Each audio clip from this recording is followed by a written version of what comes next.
Jackie Chandiru. Wanje tata. Oli otya ma? Sinnafa. Akoyogedde kaji. Owaye banja abakisuubira naye munnange banansonyiwa. You're still alive.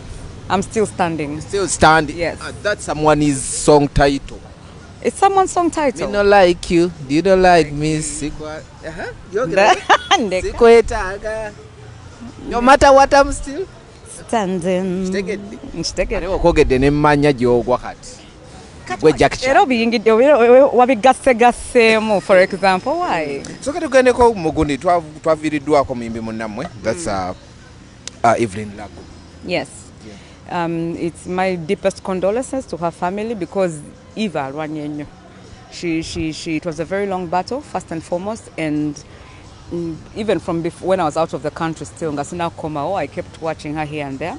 Nze safuna chance kumumeetinga because sometimes when you try to reach out to somebody, the same thing happened to me. Abeera n'abantu abamwetoolodde and you cannot reach her. Oba basinga babeera balowooza maybe oli mufere, something like that. Try to steal fame. Yes. So all I did was just stay in the background, but I did say my prayers for her because I understood where she was coming from. Okay.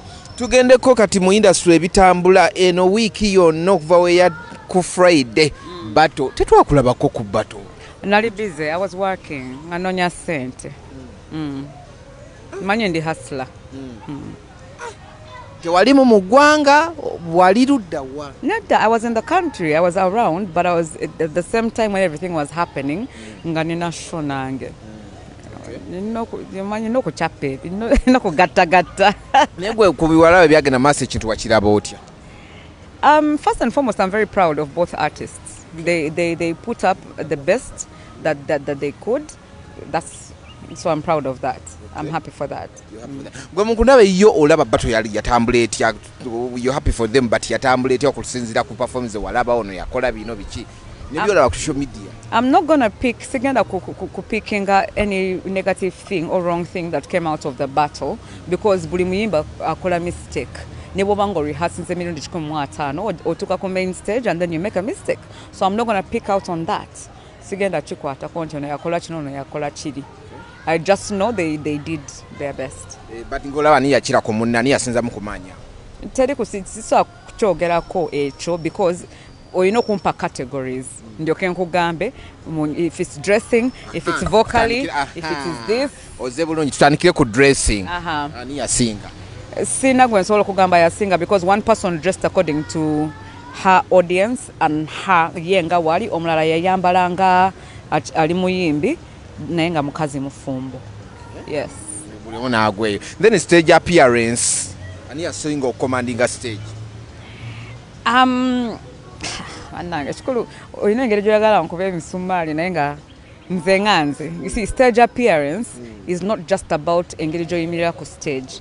It's about wotuuka ku stage. Yes, oyimidde oyingiddewo oyambadde ekyakabi. How do you keep the crowd mwe your vibe eyachi kyoyambadde? Bino ebintu kankubuleko omanyi ffe twabiyiga. We went through training, twagera mu training and we learned all these things. So it's not just about when you appear, yes oyambadde bulungi. Kati abantu bakubye enduulu, they are looking at you. How are you going to keep them? Nga bakyakubye enduulu. Mwali ne Cindy by then. Of course, standard procedure, blue 3. Yes. So katogeza kutulaga waliwo yayambala bulungi naye kyamule mu stage appearance awo kyagala. Sirina kintu n'ekimu kyenjogera nze nganze. What I am saying is it doesn't, because they all dressed nicely, very nicely by the way. Nga costumes zaabwe nnungi, but it doesn't matter how nice you dress. How can you keep the audience nga they are still on the wow oyambadde bulungi? So kyekiddako. Yes. Okay. Then tugende mu vocals awo abantu awo baage. Vocals. Kyensobola okugamba is for you ekintu olina okumanya is live performance is very different from studio. Kati mu studio nawe osobola okubamu okola hit. Osobola kola back to back album nga hit. Ne Ibra gikuba. Ibra kuba hit. Nawe bakukwasa microphone webati. You've got sound surrounded. You've got monitors wano. Yeah? Then sometimes maybe the band is too loud. Ogenda koloti. How will you balance your voice? How will you maintain your key? How will you keep listening to yourself and making sure you're on point? Bibera bingi ebya vocals ebyo. Yeah. So yeah. Ogenda okulaba nga ani akitambuza ekya vocals. Sicha kutambuza kyenjagala izo omuntu ayimba oluyimba nga nsobola odutegeera nti luno lwe luyimba. si kuyimba oluyimba naye nensooka nentula naye you know that's I'm just saying, not in a bad way. You just say. Yeah. Nkolaba ogera okulaba nga kintu kitambula nga waliwo omwabuzeemu okutegera ennyimba z'amangu. I'm just saying, the only thing I'll say is one thing. Whenever you come on stage near your platforms type way, we're talking about Kololo, yeah, Kololo airstrip. We are talking about media presence. We are talking about promotion that is as big as that. When you come to stage, don't come to prove anything. Come on stage to be you. Okay. Don't come on stage to prove. Nedda. Every time you are yourself is when you'll get the results that you want. Okay. You don't got to prove yourself. Nedda. Kastovanga, if you're sure you've got the voice, you look good, makeup, everything is on point. Why do you need to push yourself so hard that took a point? Just ngamba bugambi. No, you don't. You just come on stage when you're going to be you. Don't come on stage to prove somebody wrong or to prove people wrong or to do what. Every time I would go for shows, I would always ask, like, who else is on the show?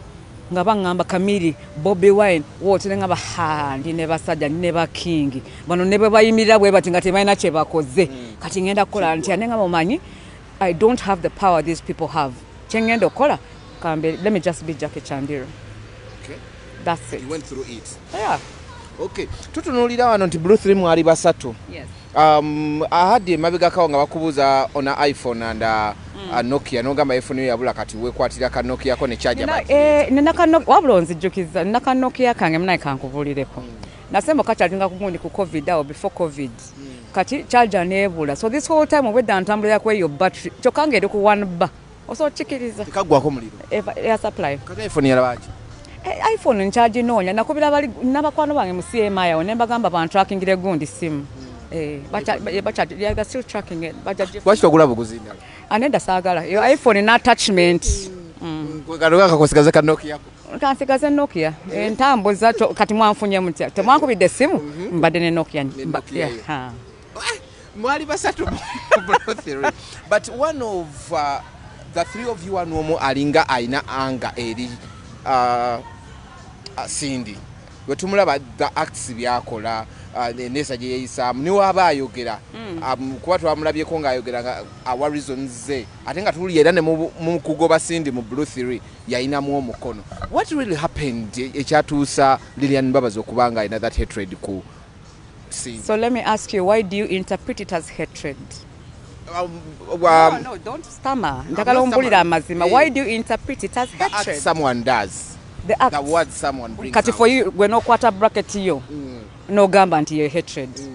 Let me tell you one thing about Lilian Mbabazi. Lilian Mbabazi does not hate anyone. Hatred is for the devil. Okay. And Lilian is not the devil. She cannot hate anyone. That is number one. Ye bwabanga sazewo ye mu maaso ge. Nti for example, she bwati we alabye ebintu.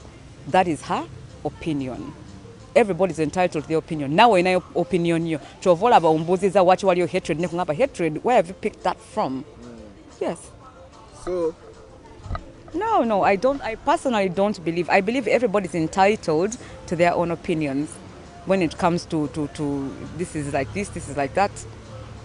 Tulaba nti mwali musazewo n'okudda okukolayo last ya gundi yali erina okubeerawo. Musazewo ani yakugambye? Ekifaananyi twakiraba ne tukubuuzaako n'okukubuuzaako n'ogamba yes mu preparation ne si natugamba tuli muli mu preparation. Kigambo n'ekimu kyenna. Twali ku plot eyiti. Wuuliriza siira kigambo n'ekimu nagamba if it happens it is good. It's good to go. So continue, finish the question. So what really happened okuba nti your project tetulaba we happening and it's taking long. For you, your question is if it is supposed to happen, yagala tulaba, we take a selfie, but we are now going to studio, yagala come on, tuli ba legendary. Tudemo ebyo ekito. But now we are going to studio, now we are this, come on. We collab. We don't do those things. But is the program still on? I've told you we are all alive. For now, it's only Mukamajari. We all have life. So anything can open. You always have your conclusions. Then you have your right also because you're journalists. That is your work to have your conclusions. Mutunyize tuogera amazima. But it is, yeah, it is, don't worry about anything. As the fact that we are still alive, the one thing you need to understand is even if it was to happen, fena tuine ebintu byetukola. Since the time you find me, Kati, you found me here. Never day in Vawa. Wasn't I from something to do? It's not that you're going to find all of us free at the same time. So. Tewaliwo ku bato otugambe wali ogenze kukola ngero omukyala ng'ogenze kagoba. Let's assume Cindy yakubira kasimu nagajjaki. I would love to ojje attending concert yange. Wandiyagadde okujja singa yakubira kasimu okusobola okubaawo ku concert. Yeah, definitely. If Cindy ever picked her phone and angamba, Jay, can you come through? There's no way I can refuse.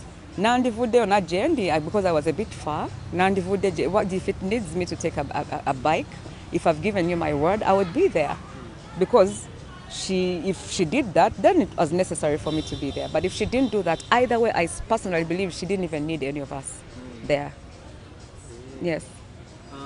So ekyokuba nti mwamaking Bruce mwali basatu tewali mbeera eriwo mu bukyamu gamba nti bamwanyigira Cindy any other or the other. Ebyo twabimala. It was a combination of misinterpretation on ayogera kino na ayogera kiri. So if any of us keeps talking about even what that happened, then nze njamuleka ayogere kyayogera. Bwabanga ye akyayagala kwogera eyo story njamuleka akyogere. Naye twatuula, we found out where the problem came from. You know what, we are grown as women. Sorry, I speak French. We don't need to continue with this. Grown as women is French. Yeah, we are grown as women. Tetuli bana bato. Yes.